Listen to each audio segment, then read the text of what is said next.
que você acha que deve ter no boletim da sua igreja? Bom, eu acho que deve ter os anúncios básicos que os membros precisam saber. Todas as informações referentes às programações de todos os departamentos e também da associação. Informações relativas aos acontecimentos da igreja. Boletim da igreja, hoje a gente está no século XXI, ele poderia ser de diferentes formas, né? Mas eu acho que deveria ser colorido, mais colorido, né? Eu acho que só tem palavras, eu acho que se tivesse mais imagem, mais foto, com os cartazes das coisas, os banners divulgando, eu acho que seria mais legal e as pessoas, de repente, iam associar melhor a imagem das coisas. E o mural da sua igreja, ele é eficiente? As informações são atualizadas? Não são muito atualizadas. Sempre precisamos de alguém dos departamentos que recebe os cartazes, só que não passa para a pessoa responsável pelo mural e fica com esses cartazes retidos na sua casa. Sim, informações de pregadores, quem vai cantar, eu acho que isso ajuda bastante. Na minha igreja funciona. Essa questão dos anúncios, no mural, funciona perfeitamente. Na nossa igreja, o nosso mural ele é eletrônico, então existe um monitor e lá fica passando todas as futuras programações que vão acontecer. Esta é a opinião das pessoas que vivem o dia a dia da nossa igreja e como o Ministério da Comunicação interfere positiva ou nem tanto neste dia a dia. Muito bem, Pastor Mazaro, seja muito bem-vindo, obrigado pelo privilégio de recebê-lo, nosso líder da comunicação, há mais de 20 anos nesta área. Pastor, a nossa igreja, ela se comunica bem internamente? Olha, nós podemos dizer que parcialmente sim, não é verdade? O nosso objetivo principal é passar informações, programas, projetos para todos os membros da igreja.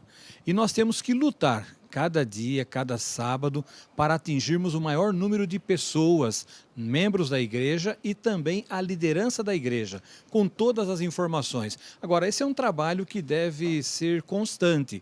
Cada final de semana, cada programação, nós temos que aprimorar o nosso trabalho. Com isso, eu creio que nós vamos atingir o nosso objetivo. Santiago, você é líder de uma da igreja, a igreja que é a mãe das igrejas aqui na cidade, no estado de São Paulo, a Central Paulistana. Uma igreja fundada em 1929, não é? Pelo primeiro pastor brasileiro ordenado ao Ministério Adventista, José Amador Bueno dos Reis. E conta um pouquinho para nós desta sua experiência como líder de comunicação deste ministério dentro da Central Paulistana. Qual é o desafio de um diretor de comunicação numa igreja que tem uma quantidade tão grande e rotativa de membros? Seja bem-vindo. Obrigado a todos os ouvintes. É um prazer estar aqui com vocês. Desde já agradecemos o convite. E estar na Igreja Central é um privilégio, né? Nós temos ali 1.237 membros e a comunicação ela tem que funcionar de alguma forma. Então nós temos alguns meios, né? O boletim é um deles. Não só o boletim, mas a gente também faz uma transmissão desse boletim online, todas as quintas-feiras para todos os membros cadastrados.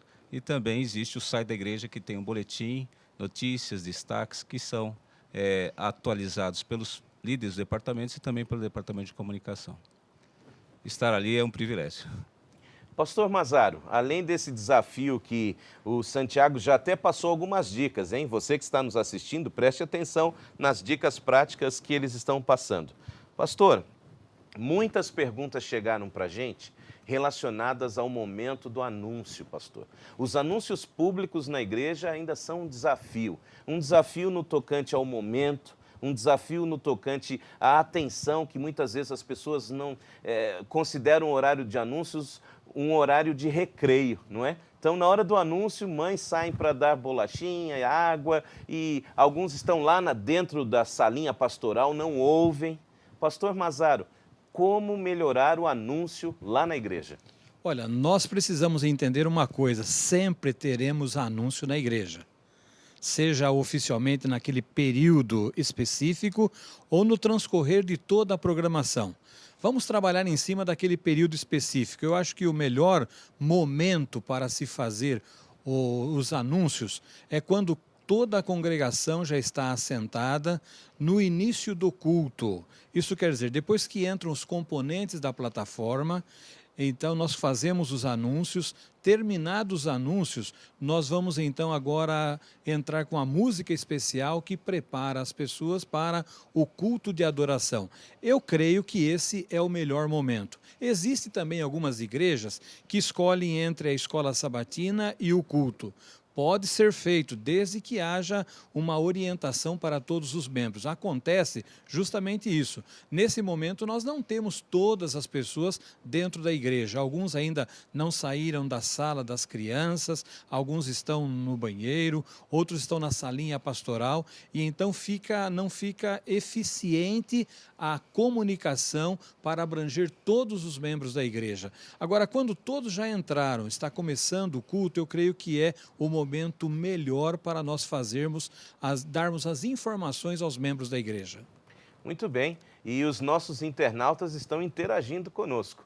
Nós temos aqui o Augusto Cavalcante, que chegou à equipe da comunicação da Paulistana nesta semana e já chegou com Tec Missão. Augusto, o que nós temos aí dos nossos internautas? Perguntas para os convidados. Sim, primeiramente boa tarde ao pastor, boa tarde aos convidados. A Regiane Aline da Silva Souza, ela pergunta o seguinte: preciso saber quanto tempo antes do evento vocês aconselham que um anúncio seja passado? 2 semanas, 3? E quantas vezes eu preciso repetir esse anúncio? Ela está perguntando isso. E a Pamela, da Igreja de Santa Terezinha, no Santo André: na minha igreja, os anúncios são passados após o término da escola sabatina, mas em algumas igrejas já fui que os anúncios são depois da entrada dos componentes da plataforma, igual o pastor acabou de dizer, sendo o momento da liturgia um momento solene. Qual é a recomendação em relação ao horário que os anúncios devem ser repassados para a programação, que era a pergunta que o pastor estava respondendo? Santiago, nos ajude. Você que está lá na linha de frente, você tem, digamos, um prazo final para receber esses anúncios e poder, então, depois repassá-los? Como que você educou os seus líderes para esse momento? Porque, como você viu, os nossos diretores e internautas, eles estão preocupados, que às vezes o anúncio vem de última hora ali, vão colocar um papelzinho na sua mão. Como você lida com isso? Bom, a Igreja Central, nós fechamos o boletim na quarta-feira. Quarta-feira. Isso, porque na quinta fazemos a arte final e rodamos o boletim na quinta-feira. Essa é o praxe. Excepcionalmente, fechamos na quinta. Quanto aos anúncios, a gente tem um diferencial. Nós temos 2 cultos, então o primeiro culto às 8h30 e o segundo culto às 11h30. Então a gente tem um momento anúncio logo após o momento infantil. Então é uma característica nova que estamos implementando este ano, né? E tem dado muito certo. Então a gente tem um momento dos anúncios muito reduzido. São 3, no máximo 5 minutos. Quase como uma ênfase naquilo que é mais importante. Sim. E a gente destaca então o que é publicado, e não se fala todos os anúncios, é claro que não há tempo, mas nós temos em média 3 a 5 minutos apenas para esses anúncios. Interessante, Santiago, e já, pastor Mazaro, nós vamos para essa parte também do anúncio com o senhor, mas assim, alguns diretores interagiram conosco, manifestando que às vezes sentem que o impresso, o boletim, pode se tornar até uma despesa, digamos, sem muito resultado. Eles percebem que os pais dão para as crianças fazerem lá um aviãozinho dentro da igreja, ou rabiscarem, ou simplesmente o desprezam. Na sua experiência, você nota que o boletim realmente tem o seu papel, ou para uma igreja de menor poder aquisitivo, nós poderíamos descartá-lo? O que você acha? Então, a nossa igreja, como disse, ela tem 1.237 membros. E tem aqueles que leem, outros que não leem. Então a gente oferece esse boletim, mas não imprimimos na quantidade de membros. Nós imprimimos em média de 600 boletins. Então, repita para nós essa estatística. Você tem cerca de 1.200 membros. 1.200 membros. E você faz, então, em média, metade, isso. 600 boletins. E entregamos para as famílias. É claro que aqueles que quiserem, claro, a gente entrega. E na sua experiência, eles têm sido, digamos, bem aproveitados? Sim, a gente tem acompanhado, inclusive, fazemos a conta dos boletins deixados nos bancos para verificar justamente o desperdício. A gente tem uma média de 10, 15 boletins que sobram de 600, é média de 500 a 600. Muito bem. E, pastor Mazaro, obrigado. Ainda falando dessa preocupação do anúncio, o senhor entende que o anúncio possa vir a tumultuar essa doxologia?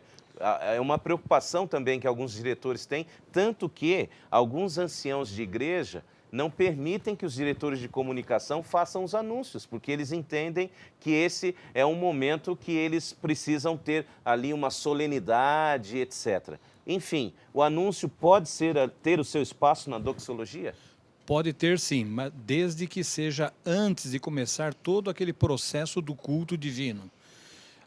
Uma coisa que é importante é o seguinte: como nós estamos naquele momento que é solene, o diretor de comunicação tem que também fazer de maneira organizada, planejada, ir ao ponto e não gastar muito tempo no momento dos anúncios. Então, se ele fizer desta maneira, todos vão gostar dos anúncios, da maneira que está sendo apresentada, e isso não vai prejudicar de maneira nenhuma o culto divino. Agora, uma preocupação da nossa internauta também é o seguinte: eu tenho uma programação que vai acontecer em julho, semana de oração em julho. Nós estamos em março. Então, a partir de quando que eu vou começar a fazer os anúncios da semana de oração? Eu já posso começar a falar um sábado por mês, falando a respeito da semana de oração, quem é o orador, a data que vai acontecer. Agora, conforme vai se aproximando a semana de oração, eu vou aumentando a frequência dos anúncios. Eu posso fazer aos sábados de manhã, posso fazer na quarta-feira à noite, posso fazê-lo também no domingo à noite. Não é pecado nenhum você fazer um anúncio na quarta e no domingo. É que nós queremos mais no sábado. Agora, conforme for chegando a data do evento, você vai intensificando a divulgação, porque você não tem todos os membros da igreja, todos os sábados presentes ali. Então, nós precisamos estar o quê? Pensando na frequência e na cobertura. Quantas pessoas ouviram o meu anúncio? Quantos prestaram atenção? Quantos sábados eu falei antes que venha o evento? Então, temos que combinar tudo isso para que possamos ser eficientes.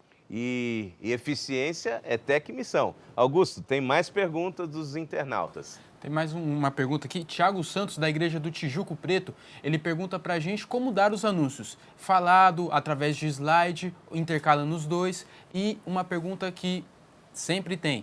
Os anúncios de última hora. Como é que a gente se livra desse tipo de anúncios? Esse é o desafio, né? Santiago, chegou lá, última hora. Como resolver? Então, antes de responder essa pergunta, a gente tem um projeto novo para começar agora em abril, final de março, abril, que seria o ICP News da igreja, mas na forma de vídeo. Então, a gente quer fazer um bloco exatamente no tempo determinado, mas gravando previamente os anúncios. Okay. Significa que o anúncio de última hora não vai acontecer. Então, já é uma resposta. Já está respondida então a pergunta. Mas quando acontece de última hora, a gente tem um critério, né, de primeiro entender qual a seriedade do anúncio, para poder, sim ou não, passar pelo crivo do pastor ou do diretor de comunicação. A princípio não existe uma censura, mas desde que o assunto possa ser tratado em outro momento, a gente passa para um outro momento. De fato, acho que nós sabemos da preocupação que existe com relação à organização do culto, à organização da escola sabatina. Então, temos que educar nossos líderes a saber que este é um momento de organização também. Exato. E, pastor Mazaro, pode-se lançar mão, então, destes recursos, como o slide de um PowerPoint, ou mesmo um vídeo? Nós podemos também inserir isto. Justamente, nós temos que usar de criatividade. Se você está percebendo que somente falar lá na frente os anúncios não está dando resultado, aí você vai buscar outras alternativas criativas que possam contribuir para que todos possam tomar conhecimento das informações. Então, vai usando a sua criatividade, vai modificando. Quem sabe um mês você faz de uma maneira, outro mês faz de uma outra maneira, avalia todos os casos e depois você vai encontrar a maneira certa de atuar lá na sua igreja. Interessante, porque eu entendo, convidados, de que também uma meta do Ministério da Comunicação seja conhecer os membros da igreja, não é? Porque, de repente, o internauta que está aí nos acompanhando, ele precisa também saber quem é o seu público. Afinal de contas, lá fora, as empresas estão preocupadas em conhecer o seu público para poder preparar uma mensagem que possa chegar ao alvo. E nós temos que ter esta preocupação também, não é? Saber quem é o nosso público-alvo dentro da igreja, através de pesquisas de opinião, saber qual é o grau de satisfação desse membro com a igreja. E eu fico imaginando, Santiago, uma igreja multifacetada como a Central, não é? Como conhecer, pastor Mazaro, Santiago, como eu conheço o membro da minha igreja? Olha, acho que temos que conviver com os membros, e conforme nós vamos convivendo e sentindo a reação deles, você tem que estar sempre de antena ligada, percebendo. Eles estão acompanhando aquilo que eu estou anunciando na igreja? A frequência na programação que eu faço os anúncios está sendo suficiente, está agradando? Então aí você vai conhecendo, vai sentindo a sua igreja, vai adaptando. Lembrando que nós temos que combinar vários veículos de comunicação. Muitas vezes nós pensamos o seguinte: olha, o anúncio não está dando certo na minha igreja, eu vou colocar o boletim. Ou quando eu faço os anúncios, tem muito barulho na igreja, vou fazer o boletim. E esquece e não faz mais os anúncios. Também está errado. Nós temos que combinar. Então vai ter o boletim? Temos o boletim. Não vamos ler o boletim lá na frente, mas nós vamos dar ênfase em algumas notícias que são as mais importantes ou que estão mais próximas. Mas eu tenho que trabalhar com um quadro mural, com o mural da igreja, eu tenho que trabalhar com uma faixa, com um banner, eu tenho que trabalhar com um e-mail, as informações, os anúncios que eu vou dar no sábado, eu posso soltar já na quarta-feira, colocar no blog, mandar um e-mail para os membros da igreja. Tudo isso, combinando tudo isso, eu creio que nós vamos atingir o nosso objetivo. E a realidade da Central? Compartilhe conosco. Exato. Nós, alguns anos atrás, fizemos uma pesquisa na Igreja Central durante 29 sábados. E entendemos e descobrimos através desse trabalho que para se comunicar a igreja na sua totalidade, eu preciso anunciar pelo menos 3 sábados. Então, para que o assunto tenha a sua eficácia. Olha que interessante. E atinja... Repita para nós, por favor, Santiago. Você percebeu que para que as pessoas realmente entendessem o que estava sendo anunciado, você repetiu o anúncio por 3 sábados, sim, de acordo com a pesquisa. Porque a pesquisa apontou que o público de um sábado não é o mesmo do segundo, não é o mesmo do terceiro. Para atingir 100% pelo menos 3 vezes. E os resultados foram impressionantes. Tanto é que a gente tem uma classe de pessoas um pouco jovens, né, de 16 a 35, se não me falha a memória. Sim. E aí, por alguns dias eu não alcanço essa data. É isso aí. Faz parte. Faz parte. E temos também uma classe de pessoas idosas que não acompanham a internet, não têm esse hábito, talvez não tenham esse costume ainda. Então você tem que atingir esse de uma forma adequada, o jovem que acessa a internet, aquele que faz a leitura e aquele que só quer ouvir também. Então, dessa forma, de todos esses meios, a gente tenta alcançar a sua totalidade. Eu queria lembrar você que está aí nos acompanhando de que esta discussão, ela está toda ela baseada no manual para líderes de comunicação da igreja. E este manual está aí disponível para você no site do Tec Missão, tá bem? Nós temos aqui um capítulo exclusivo só para discutir este assunto e nós estamos pegando aqui a prática dos convidados para ajudar você. Então você pode baixar o manual neste momento e enviar as suas dúvidas para nós através do tecmissão@paulistana.org.br. Finalizando, eu queria só então pedir a vocês uma última opinião a respeito desse desafio. Vários públicos dentro da minha igreja. Público que tem acesso à tecnologia, público que não tem acesso. Qual é, então, o papel desta comunicação interna, Santiago, hoje, no século XXI? Tá, como eu vi de um colega ali questionando, a gente tem aqui um critério, um detalhe técnico que a gente faz assim, a gente imprime o boletim colorido, na versão colorida, e a gente imprime apenas os textos em preto dentro de uma risográfica que temos na igreja. Isso facilita a ideia da cor, de poder ser bem adequado para a leitura, chamar a atenção, mas a igreja ela não pode se focar ou ter o foco apenas de um meio de comunicação. Então a gente vai ter que trabalhar em todos eles para atender essa comunidade, principalmente de um público bem diverso que é a Igreja Central. A ideia é quanto mais ideias tiver, mais caminhos tiver, mas a comunicação tem que ser feita de todos os meios, das formas possíveis para alcançar o seu objetivo. Santiago, muito obrigado pela sua participação. Pastor Mazaro, encerrando este bloco, como atender esse desafio? Bom, não dá para trabalhar sozinho no departamento de comunicação. Você tem que agregar pessoas, a ter a sua equipe. E agora, conforme você vai vendo a necessidade, eu tenho que atingir os jovens, que são os internautas. Vamos então utilizar esse meio. Eu tenho ali as pessoas que gostam de ler, faça o boletim, capriche no boletim, um bom designer, letras legíveis, porque às vezes nós queremos fazer um boletim também, colocar muita informação e a fonte é muito pequena, ninguém lê e depois achamos que ele não dá o resultado que nós esperávamos. Os anúncios, capriche nos anúncios, faça bem os anúncios, programe bem aquilo que você vai falar, traga-o por escrito, isso é importante, porque aí você não gasta tanto tempo, fica planejado, fica dentro do horário e atinge o seu objetivo. E use de outros métodos, outras maneiras, outros veículos para você alcançar todos os membros da igreja. Todos precisam da informação. A informação, ela gera conhecimento. O conhecimento gera ação e a ação gera o resultado. Então, se nós queremos que as pessoas participem da programação, eles têm que conhecer, eles têm que reagir, eles têm que agir para que nós possamos alcançar, então, o nosso objetivo. É informação. Nós trabalhamos com a informação. Passe de maneira adequada essa informação, de maneira inteligente, criativa, que você vai ter um bom resultado. Ok, muito obrigado. Vou convidar vocês a permanecerem conosco, porque chegou o momento da gente ter um louvor especial ao nome de Deus, através do ministério da voz da Larissa Diakov. Larissa, seja muito bem-vinda e que Deus possa usá-la como já tem feito em seu ministério. Vamos ouvir a sua música agora.